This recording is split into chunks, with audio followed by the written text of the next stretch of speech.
귀족의 특권을 배웠지? 네. 가장 중요한 고려의 귀족 특권 두 가지는 뭐하고 뭐? 보훈자. 그리고? 음사. 그렇지. 자, 이번엔 행정실무를 담당한 중류층에 대한 이야기예요. 아! 고려의 지배층과 피지배층 사이에는 누가 있다? 중류층이 있었다. 지배층과 피지배층 사이에 중류층. 중앙관청은 낮은 행정관리인 서리. 중앙관청의 중인들, 중류층이 누구래? 낮은 행정관리 쩌리. 서리. 그 다음에 궁중실무관리인 남반. 그 다음에 지방행정을 맡은 향리. 그 다음에 하급 장교인 대정. 직업군인인 군반. 일단 각각 뭔지를 알아야 돼. 서리는 뭐 하는 사람이야? 행정관리. 어떤 중앙관청. 중앙관청의 낮은 행정관리가 서리. 그 다음에 남반은 뭐 하는 사람들이야? 궁중실무관리. 궁중실무관리. 그 다음에 향리는 뭐 하는 사람이야? 지방행정을 맡은 지방행정을 맡은 사람이고. 그 다음에 대정은 뭐 하는 사람이야? 하급 장교. 그 다음에 군반은 뭐 하는 사람이야? 직업군인. 그래서 서리, 남반, 향리, 대정, 군반 그러면 무슨 층이야? 중류층. 중류층. 이들의 특징 하는 일은 뭐야? 행정실무. 행정실무 담당. 자, 그 다음에 여기 속했다. 이들은 직역을 어떻게 물려받았대? 시험 본 때 세습했대. 세습적으로. 직역을 그 맡은 역할을 세습하는 사람들이야. 중류층은. 그에 대한 대가로 국가로부터 뭘 받았대? 토지. 와, 중류층도 뭘 받았어요? 토지를 받았다. 이 땅이 뭐 얼마나 넓다고. 그러니까. 아니, 그러니까 이제 그 대대로 일을 하고, 그러니까 그 일을 하는 사람한테 그 토지를 주고 세습을 하게 하는 거지. 이만큼을 주고 대대로 니네가 하면서 한 사람씩 나와서 일을 해라, 이런 식으로. 자, 그래서 토지를 주었다, 중류층한테. 고려 초기 각 지방의 호족들은 점차 향리로 편제되었다. 고려 초기 각 지방의 호족들은 점차 누구로? 향리로 편제되었다. 그러니까 고려 초기에 각 지방의 호족들 누구였어? 뭐하고 뭘 가진 사람들이었지? 토지와 사병을 가진 사람들이었지. 네. 그 사람들이 점점 향리로 편제, 지방 행정실무자로 들어갔다. 이들 호족 출신 향리들은, 자, 이 호족 출신의 향리를 뭐라고 불렀대? 호장. 부호장을 대대로 배출한 지방의 실질적인 지배층으로 결혼관계나 과거응시 자격에서도 하급 향리와는 구별이 되었다. 이 호족 출신의 향리는 호장, 부호장 등 대대로 배출한 지방의 실질적 지배층으로 결혼관계나 응시 자격에 있어서도 하급 향리와는 구별되었다. 그러니까 그 조선의 향리는 하급 향리야. 그리고 이 사람들은 호족 출신 향리. 호족 출신 향리는 좀 대우가 달랐다는 얘기야. 향리에도 급이 있다. 이들은 과거를 통해 중앙의 관리가 됨으로써 귀족의 대열에 드는 경우도 있었다. 이들은 누구야? 호족 출신 향리. 호족 출신 향리들은 과거를 통하여 중앙 관리가 되기도 하였다. 그래서 귀족 대열에 드는 경우도 있었다. 자, 이게 중류층에 대한 설명. 자, 그러니까 중류층에는 뭐가 있어요? 서리, 남반, 향리, 대정, 군반. 이런 사람들이 있는데 그 중에서 향리 중에 호족 출신의 향리들은 뭐가 됐다고요? 과거제를 통하여 중앙의 관리. 과거제를 통한 중앙 관리가 됐고, 그 다음에 그래서 뭐가 되기도 하였다. 귀족 대열에 귀족이 되기도 하였다. 중류층에. 그래서 그 고려시대 중류층에 대한 설명으로 옳은 거 골라라 틀리는 거 골라라 하면서 신분이 폐쇄적이라 귀족 대열로 올라갈 수 없었다. 맞는 말 틀리는 말? 틀리는 말. 호족 출신의 향리 때문에. 향리에 대해서 한번 읽어볼래? 너무 길어요. 빨리 엄마 이모 목 아파. 중앙에서 파견된 지방관을 보좌하여 지방의 행정실무를 담당했던 관리들을 그걸 그게 뭐야? 향리. 중앙에서 파견된 지방관을 보좌하여 지방 행정실무를 담당했던 관리. 향리라고 불러. 그 다음. 고려 시대에는 호족 출신으로 지위가 높은 향리와 단순히 행정을 보조하는 낮은 향리와 구분되어 있었다. 호족 출신 높은 지위의 향리와 그 다음에 단순 행정실무 보조하는 낮은 향리가 높은 향리, 낮은 향리가 달랐다는 얘기죠. 자, 그 다음에 고려 향리들은 지역의 대가로 토지를 받았고 지방관이 없는 속현이나 향, 보곡소와 같은 특수행정 구역의 조세장을 담당하였으며 이 향리들은 뭘 받았어? 직역의 대가로 토지를 받았고 그 다음에 지방관이 없는 속현 우리 배웠지? 네. 그 고려에는 주현과 속현 중에 누가 더 많았다? 속현이 더 많았다. 그래서 속현이나 향, 부곡, 소 등에서 특수행정구역이지? 네. 이런 특수행정구역에 뭘 담당했대? 조세장수? 징수. 조세징수. 조세를 걷는 거. 향리가 속현이나 향, 부곡, 소의 조세징수를 담당했다. 그래서 실제로 행사하는 권한이 컸다. 이 누구한테? 이 향리들한테 권한이 컸다. 따라서 나중에 신진사대부로 성장하는 계층 역시 지방 향리 자제 출신이 많았다. 그 고려를 무너뜨리고 새로운 조선을 세운 사람이 누구라 했어? 신진사대부. 그래서 이런 지방 향리의 자제들이 이 신진사대부로 성장했다. 재밌는 얘기죠? 자, 너무 길어요. 너무 길어도 알아둬야죠. 왜 이렇게 또 비협조적이에요. 비싼 밥까지 먹여놨더니 제 목적은 이제 끝났어요. 이거 전화 와요. 어디서 전화 왔어? 몰라요?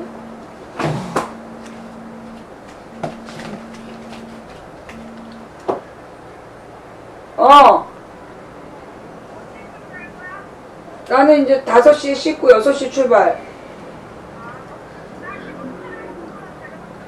왜? 형부가 왜 가져가 차를?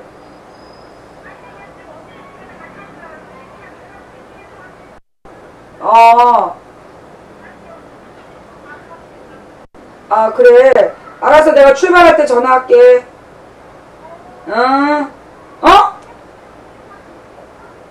나 혼자서? 그래, 짐이 좀 많긴 많어. 네가 우리 집으로 와서 6시까지 와서 같이 출발하자. 몰라. 나 지금 니네 딸 국서 공부하느라고 바쁘거든? 끊어. 쩝쩝.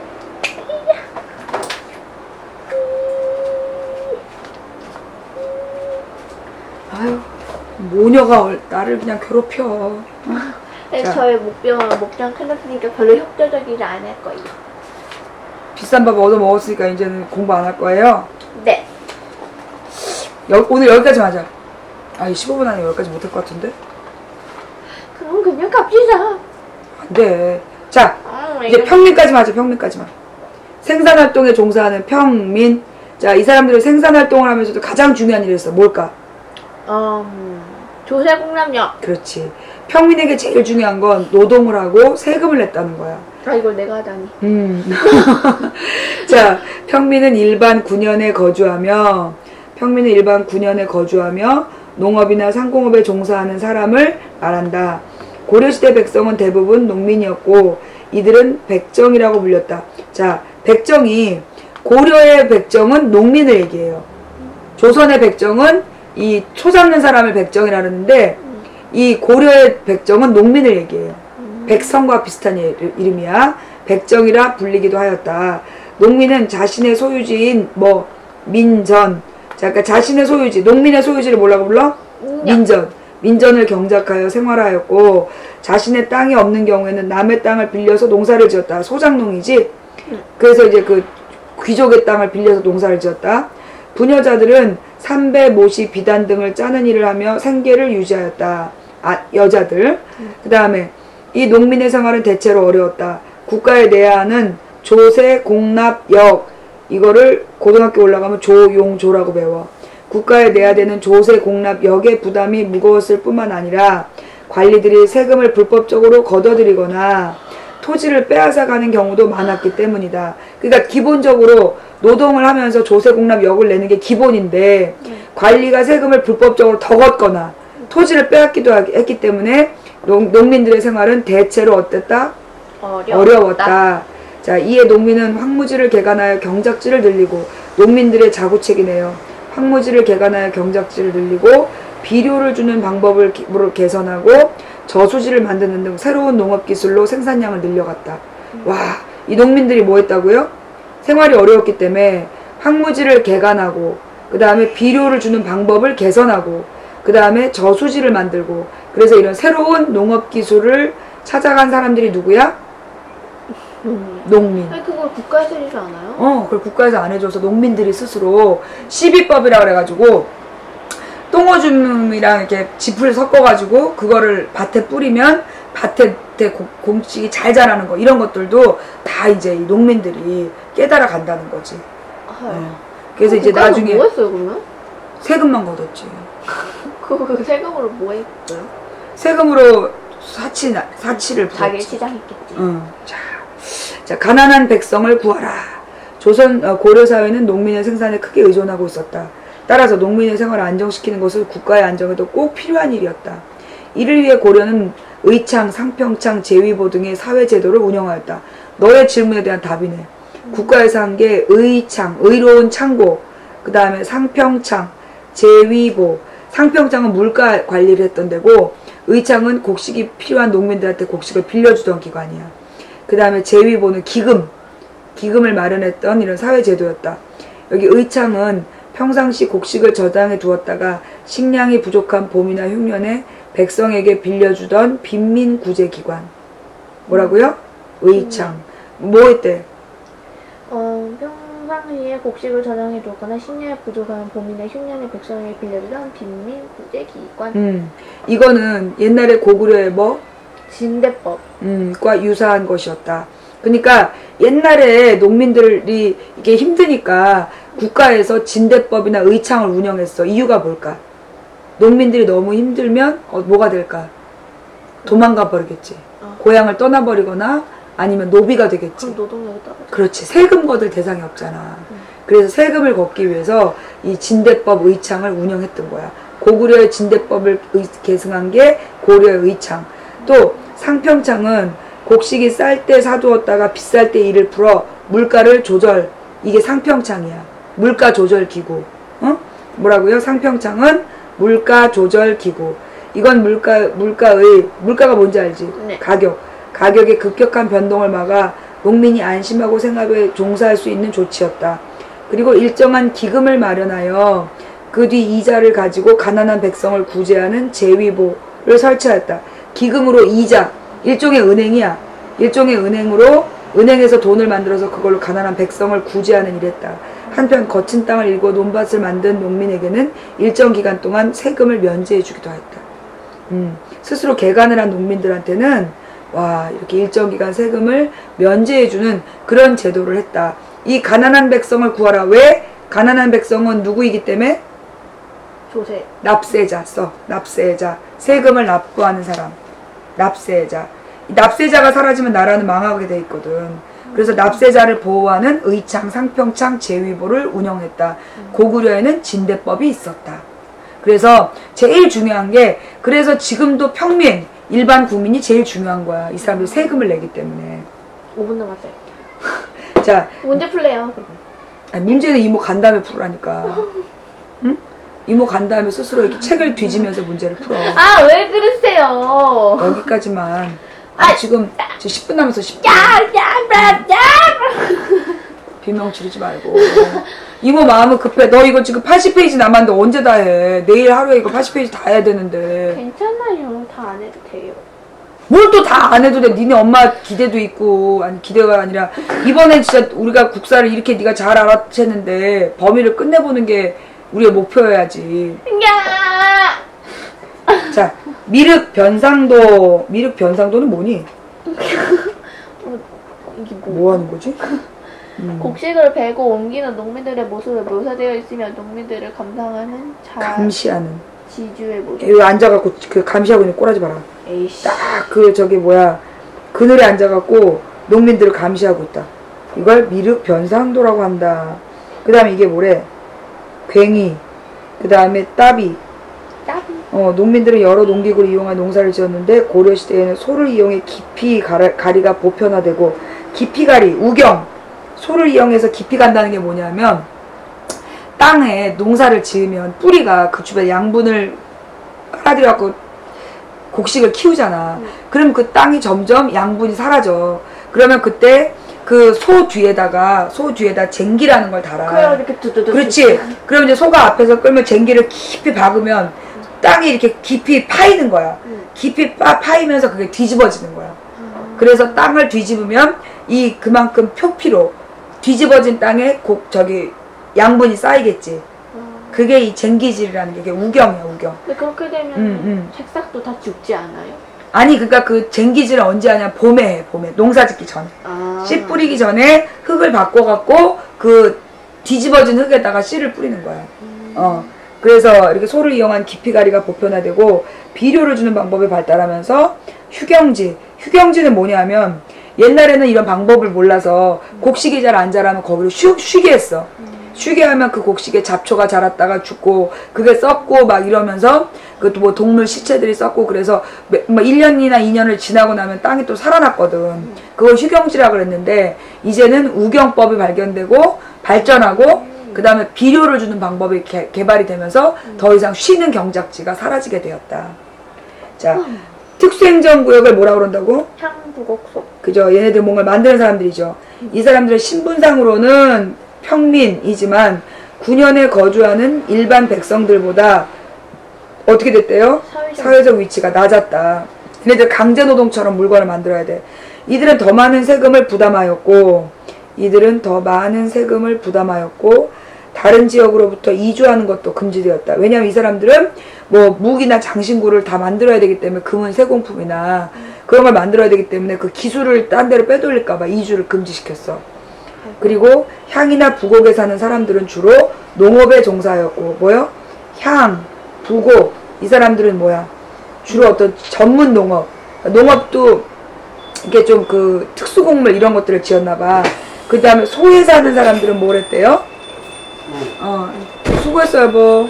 주로 수공업품을 생산하였다. 자, 또 향, 부곡, 소는 고려 말에서 조선 초에 대부분 일반 군현으로 승격되었다. 향, 부곡, 소 사람들은 고려 말에서 조선 초에 대부분 일반 군현으로 승격되거나 다른 군현으로 소속되어 없어졌다. 그래서 향, 부곡, 소 이건 평민과 천민 사이.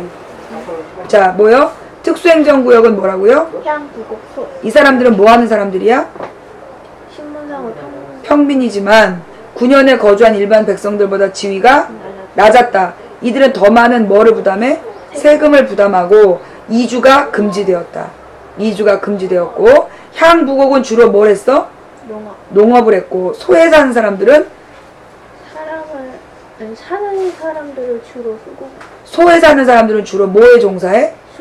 수공업에 종사를 했다. 그래서 근데 이 사람들은 언제 사라진다? 고려말 조선초. 언제 사라진다? 고려말 조선초. 자, 고려시대 귀족과 농민의 삶. 김돈중 등이 절의 북쪽에 초목도 없는 붉은 산에 근처 주민들을 동원하여 소나무, 잣나무, 삼나무, 전나무가 기이한 꽃과 야채로운 풀을 등을 심고 단을 쌓아 인근의 방을 꾸몄는데 아름다운 색으로 장식하고 섬돌을 기이한 돌을 사용하였다. 하루는 왕이 이곳에 행차하니 김돈중 등이 절의 서쪽에서 잔치를 베풀었다. 장막과 그릇 등이 몹시 화려하고 사치스럽고 음식이 진귀하였다. 왕이 재상 가까운 신하들과 더불어 매우 흡족하게 즐겼다. 이거는 누구의 삶? 귀족의 삶이지. 그 다음에 의종이 중미정 남쪽 연못에 배를 띄우고 술을 마시며 유쾌하게 놀았다. 처음 이 정자를 지을 때 역사에 동원된 사람들 모두 자기 식량을 가져와서 일을 했다. 세상에 강제 노동을 시키면서 음식까지 자기가 알아서 갖고 와서 먹으라 그랬어. 그러나 한 사람은 매우 가난해서 준비하지 못하자 다른 사람들이 밥 한 숟갈씩을 나누어 주었다. 하루는 그의 아내가 음식을 가지고 와서 남편에게 친한 사람 불러서 함께 드세요 하였다. 남편이 말하기를 집이 가난한데 어떻게 마련했는가? 다른 남자를 가까이에서 얻었는가? 아니면 남의 것을 훔쳐왔는가? 하고 묻자 아내는 얼굴이 추하니 누가 나를 가까이하며 성격이 옹졸하니 어떻게 도둑질을 하겠어요. 다만 머리카락을 잘라 팔아서 식량을 구했을 뿐이에요. 이 썩을 놈이 봐라. 이게 부인이 이렇게 머리카락을 잘라갖고 남편이 일하는데 먹을 걸 갖고 왔더니 다른 남자랑한테서 받아왔나 그런 거야. 하며 자기 머리를 보여주었다. 남편은 목이 메어 먹지 못하고 이를 듣던 사람들도 그를 불쌍히 여겼다.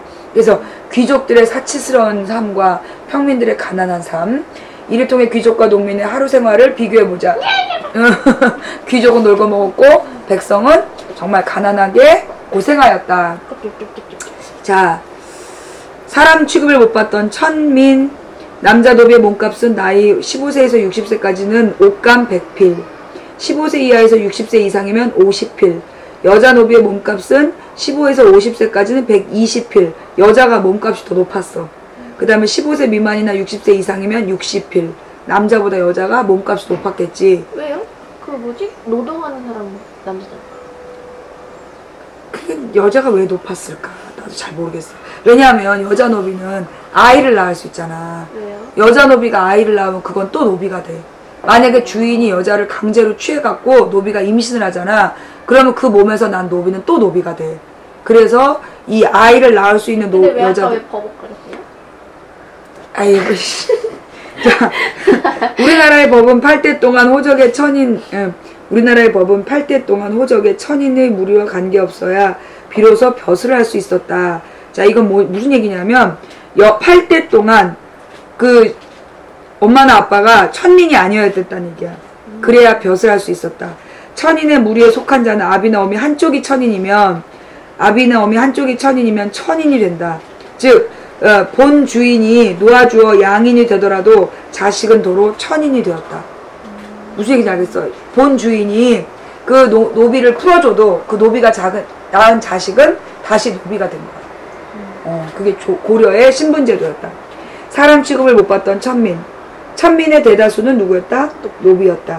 노비는 사고 팔거나 상속의 대상이 되었고 주인은 뭘로 여겼다? 재산으로 여겼다. 노비는 주인에게 얽매여 인격적인 대우를 받지 못했고 과거를 보거나 관리가 될 수도 없었다. 또한 부모 중 한 사람이라도 노비면 그 자식도 노비가 되었다. 노비에게는 개인이 가진 사노비와 국가에서 가진 뭐가 있었다? 공노비가 있었다. 사노비와 공노비. 개인이 가지면 사노비. 국가에 소속되어 있으면 공노비. 사노비는 주인의 집에서 잡일을 돌보는 무슨 노비? 솔거 노비가 있고. 자, 그 다음에 주인과 따로 살면서 농사를 짓고 생산량의 일부를 주인에게 바치는 외거노비가 있었다. 외거노비는 주인의 토지뿐만 아니라 다른 사람의 토지를 빌려 경작할 수도 있었는데 노력에 따라서는 자신의 토지를 소유하여 재산을 늘릴 수도 있었다. 외거노비는 고려시대에 농법을 개선해갖고 나름대로 재산을 늘릴 수 있었다. 그리하여 외거노비 중에는 신분의 제약을 딛고 지위를 높인 사람들도 있었다. 농법을 개발해서. 자, 신분을 뛰어넘은 사람들. 자, 그러니까 노비는 영원히 신분 상승이 불가능했다. 맞는 말 틀리는 말? 누구 때문에? 외거노비들 때문에. 외거노비들이 농사를 잘 지어 재산을 형성하기도 하였다. 고려의 신분제도는 엄격하여 조상의 신분이 그대로 자손에게 세습되었지만 그렇지 않은 경우도 있었다. 지방 향리의 자제들이 과거를 통하여 벼슬에 나아가 신진관리가 되기도 하였으며 전쟁과 관련해서 공을 쌓은 군인이 무반으로 출세한 경우도 있었다. 고려 후기에는 향부곡소가 일반 군인으로 승격되어 일반 백성들에 비해 차별받던 대우를 개선할 수 있게 되었다. 또한 외거노비 중에는 재산을 모아 여유롭게 생활하는 자도 있었다. 이게 고려의 신분을 뛰어넘는 상황들이야. 이 의미는 경주 사람으로 부친 이선은 소금과 채를 파는 직업이었고 모치는 연, 인력, 옥령, 산업이었다. 근데 성인이 되어서는 신장이 팔척이요 힘이 월등해 형 2명과 함께 제멋대로 행동하고 고을 사람의 걱정거리가 되었다. 안찰사 김자양이 잡아다가 심한 고문을 해서 두 형은 옥중에서 죽었으나 이음은 죽지 않았다. 김자양이 이음인의 사람됨을 장하게 여겨 경군으로 뽑아 넣었다. 손을 써서 상대를 공격하는 수박, 그러니까 무술, 수박을 잘하였으므로 의종이 사랑했고 대정에서 별장으로 승진하였다. 정중부의 난 때 이의민이 살해한 사람이 제일 많았다. 정중부의 난, 이 정중부의 부하였다는 얘기야. 그리하여 이의민은 중랑장으로 되었다가 즉시 장군으로 승진하였다. 정중부, 이의민 이런 사람이 나중에 무신의 날 이끌었던 사람들이야. 그게 이제 이의민에 대한 이야기. 자료 2의 이의민은 원래 어떤 신분이었어? 노비였지. 노비였는데 얘가 나중에 어떻게 됐어? 힘이 세가지고 귀족의 눈에 들어서 경군이 되었다가 장군이 되면서 쭉쭉 성장하지. 어떻게 신분을 상승했나? 누구의 눈에 들어서? 김자양이 아빠가 시간 될 때 네가 수학을 해야 돼. 왜냐면 아빠가 시간이 이렇게. 안 되면 네가 수학을 아예 못 그래서 자료 1, 2를 바탕으로 고려시대 신분제도의 특징을 골라 특징을 신라 골품제와 비교해라. 신라는 골품제를 뛰어넘을 수 있다 없다? 없었지. 근데 고려는 신분이동이 가능했다. 그런 얘기죠. 고려는 신라처럼 신분제 사회였지만 신라는 혈통만으로 했지만 고려에서는 신분이동이 가능했다. 꼭 정리해두세요. 자, 여기까지 해갖고 여보 영민이 공부 오늘 되게 많이 했어. 잠깐 좀 쉬어야 돼. 그러니까 좀 쉬었다가 자, 여기까지 이모가 이제 씻으러 들어가야 되니까 여기만 하면 끝인데 예시 좀 추가했나? 여기까지만 딱 하고 여기까지 끝내서 여기까지 문제를 풀자. 자, 여기 그 문제 푼 내용이 많아진다 소리잖아요. 이모 그때까지 4시간 동안 풀 수 있잖아. 아니. 자, 혼인과 여성의 지위. 고려시대에는 대략 여자는 18세 전후에 결혼을 했고 남자는 20세 전후에 혼인을 하였다. 근데 혼인의 형태는 일부 일처제가 일반적인 현상. 한 사람의 부인과 한 사람의 남편이 만나는 거. 근데 주로 같은 계층끼리 혼인하는 경향이 강하였다. 당연히 양반은 귀족은 귀족끼리, 평민은 평민끼리, 중류는 중류끼리, 노비는 노비끼리. 고려 초 왕실에서는 친족 사이의 혼인도 자주 이루어졌다. 즉 왕족끼리 자주 결혼했다. 부모의 유산은 자녀에게 골고루 분배. 이건 뭐냐면 딸아들 가르지 않고 차별 없이 골고루 분배했고 장남과 그 차남을 구분하지 않았다는 얘기야.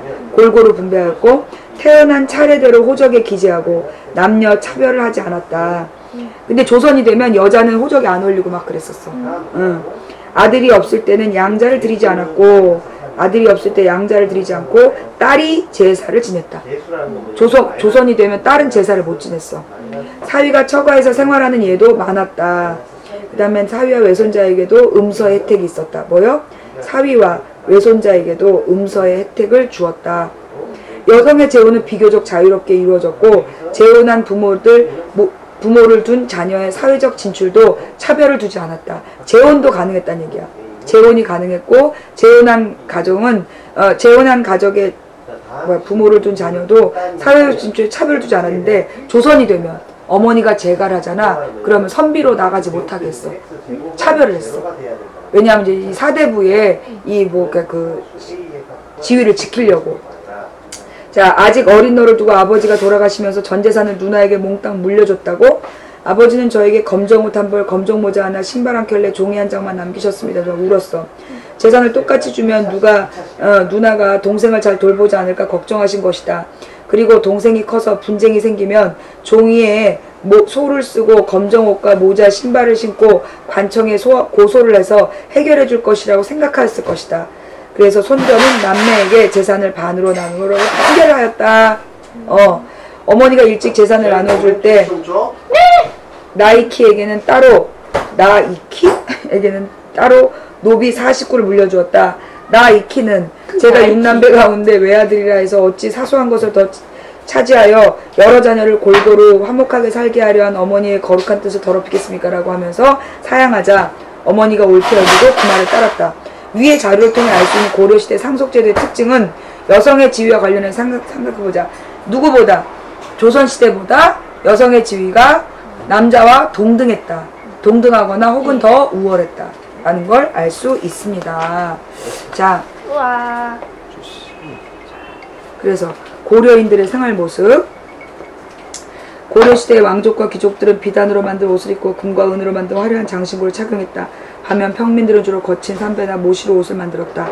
옷의 모양은 통일신라에 비해 저고리가 짧아지고 옷고름이 생겨났으며 바지나 치마는 폭이 넓고 길어졌다. 한편 삼국시대 이전부터 사용되던 온돌이 고려시대엔 전국에 널리 보급되어 겨울을 따뜻하게 보낼 수 있었다. 남쪽 지방에서는 마루를 만들어 여름을 시원하게 보냈다. 자, 그래서 고려의 신분제도를 표로 나타낸 건데 가라에 알맞은 말을 써보자. 가는 누굴까?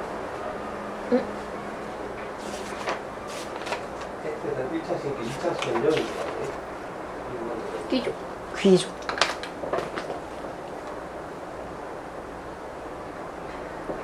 이 중류층은 주로 뭐 했어? 중류층이요? 중류층은 뭘 했을까요? 행정시민.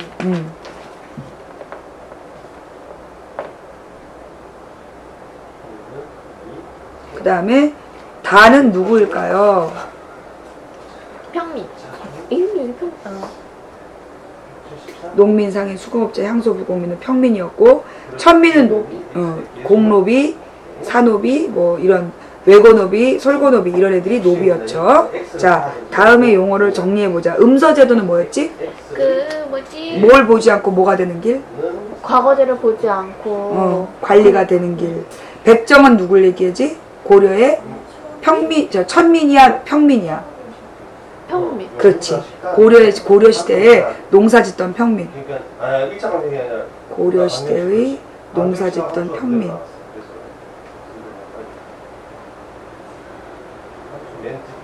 그 다음에 외거노비는 누구였어?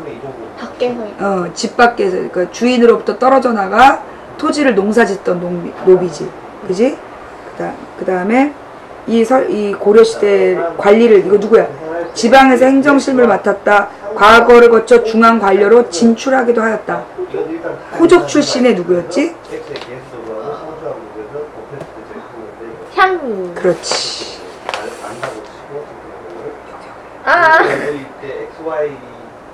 자, 여기까지. 그래서 문제를 네가 어디까지 풀어야 되냐 하면, 이모가 그 시청 갔다 올 때까지 다 풀고 집에 갈 거예요. 다 풀고 갈래? 갈래면 가.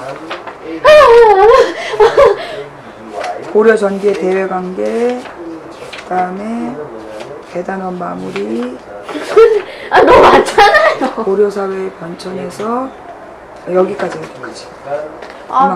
아니, 여기서 하나, 둘, 셋, 넷 페이지. 그 다음에 다섯, 여섯, 일곱, 여덟 페이지. 8페이지만 하면 돼. 저한테 8페이지가 얼마나 많은 건지 모르세요? 자, 이거를 이제 이모가 아까 가르쳐줬던 교과서 이거 찾으면서 풀고 있어. 아이, 착하다. 너 어제 막 하고 싶어서 막 그랬잖아. 오늘은 틀려요. 134페이지까지 오늘 되게 많이 했다. 그치? 어제처럼 이모가 막 요점 정리를 해주면서 한 게 아니라 일단 진도를 빨리 빼야 되니까 이모가 그렇게 한 거거든? 그니까 여기부터 했지 오늘. 그치? 여기부터니까 한번 쭉 풀어봐. 교학사 역사가. 자. x의 3분의 1배의 6을 빼는 것입니다. 못 틀리게 이걸로 쓸 거예요. 여러분, 오늘 공부는 여기까지 할게요. 네, 오늘 공부 여기까지 하고 저는 빨리 준비하고 우리 또 저길 가야 되니까 시청광장을 가서 7시에 만나요. 땡큐.